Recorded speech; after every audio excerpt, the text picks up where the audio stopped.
ถ้าพวกน้องมักการเป็นนักวิชาการนักบริหารนักค้นคว้าวิทยาศาสตร์และเป็นผู้ประกอบการธุรกิจขอแนะนำให้พวกน้องมารู้จักกับคณะเศรษฐศาสตร์ในการคุ้มครองซึ่งเป็นหนึ่งใน6คณะวิชาของมหาวิทยาลัยจำปาสักซึ่งมีหลักสูตรการเรียนการสอนที่สามารถรองรับอาชีพต่างๆทั้งภาครัฐและภาคเอกชนได้พร้อมกันนั้นคณะเศรษฐศาสตร์ในการคุ้มครองยังสร้างให้นักศึกษาให้มีคุณสมบัติมีทัศนะแห่งงานที่ถูกต้องแต่ติดพันกับการบริหารสร้างนักศึกษาให้มีหัวคิดในการบริหารธุรกิจสามารถวิจัยปัญหาทางเศรษฐกิจและสอนวิธีการแก้ไขอย่างเหมาะสมทันกับสภาพความเป็นจริงนักศึกษาที่จบในสาขาเรียนในระดับปริญญาตรีสามารถเรียนต่อในระดับปริญญาโทได้สำหรับนักศึกษาที่จบในระดับปริญญาโทสามารถเรียนต่อในระดับปริญญาเอกได้คณะเศรษฐศาสตร์ในการคุ้มครองซึ่งประกอบมีทั้งหมด3ภาควิชาคือภาควิชาเศรษฐศาสตร์ภาควิชาการคุ้มครองภาควิชาการท่องเที่ยวและบริการและมีหลักสูตรการเรียนการสอนทั้งหมด12สาขาวิชาสำหรับในโซเคียน2024-25นี้คณะเศรษฐศาสตร์ในการคุ้มครองได้เปิดรับนักศึกษาสูตรใหม่ทั้งหมด7สาขาวิชาซึ่งแต่ละสาขาวิชาสามารถประกอบอาชีพที่ติดพันกับวิชาเฉพาะคือสาขาเศรษฐศาสตร์สร้างนักศึกษาให้เป็นนักเศรษฐศาสตร์สามารถวิเคราะห์วางแผนดำเนินการและแก้ไขปัญหาทางเศรษฐกิจสามารถเป็นผู้ประกอบการและสร้างอาชีพอิสระในตัวตนเองสาขาเศรษฐศาสตร์ธุรกิจสร้างนักศึกษาให้เป็นนักวิชาการด้านการวางแผนธุรกิจและเป็นผู้ประกอบการธุรกิจส่วนตัวได้สาขาการคุ้มครองสร้างนักศึกษาให้เป็นนักวิชาการที่มีความรู้ทางด้านการวางแผนการคุ้มครองธุรกิจและองค์กรสร้างนักศึกษาให้มีหัวคิดในการบริหารธุรกิจ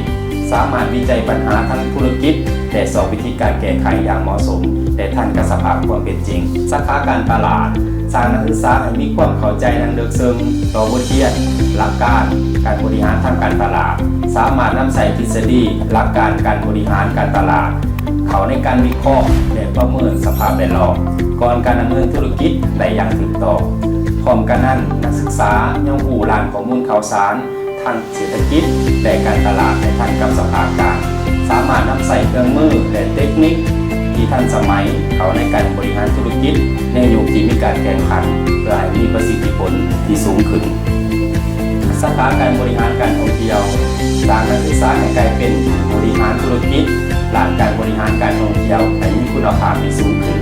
สามารถเป็นผู้จัดการบริษัทท่องเที่ยวได้และสามารถเป็นพนักงานไกด์นำเที่ยวได้อีกด้วยสาขาธุรกิจการท่องเที่ยว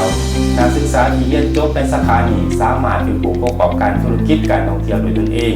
สามารถเป็นเวียกนำบริษัทท่องเที่ยวและธุรกิจหาอาหารเป็นต้นหลักสูตรปริญญาโทสาขาการพัฒนาชุมชนแบบยืนยง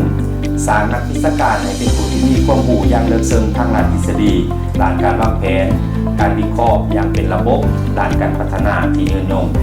สามารถวิจัยปัญหาที่เกิดขึ้นในขอบเขตการพัฒนาเศรษฐกิจสังคมและสิ่งแวดล้อมสร้างให้เป็นนักส่งเสริมนักพัฒนาที่สามารถถ่ายทอดความรู้ด้านการพัฒนาแบบยืนยงให้ไปตามความต้องการของท้องถิ่น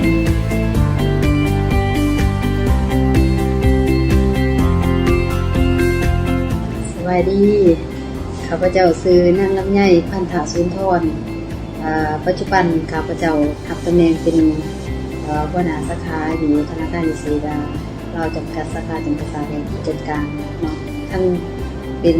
อดีตนักศึกษามหาวิทยาลัยจำกัดสาขาเนาะ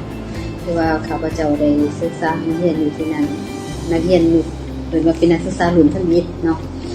ในคณะเศรษฐศาสตร์และการคุ้มครองภาควิชาเศรษฐศาสตร์เนาะคือว่าการได้ศึกษาเรียนอยู่ที่นั้นก็ได้สร้างให้ข้าพเจ้ามีความรู้ความสามารถเนาะที่ว่าได้ศึกษาอยู่สถานที่แห่งนั้น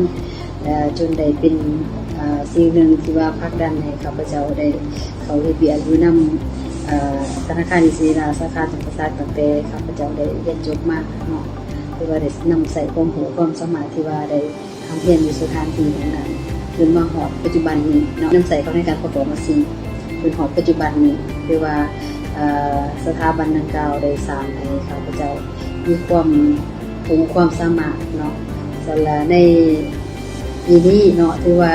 ข้าพเจ้าเองแนะนำต่างหากอดีตนักศึกษากับขอเชิญชวนนักเรียนที่ว่าจบม.7 จบ มัธยมปลายเนาะซึ่งส่วนเขามาสมัครทำเรียนอยู่สถานที่แห่งนี้เนาะมหาวิทยาลัยธรรมศาสตร์ที่ข้าพเจ้าเคยได้ศึกษาเนาะ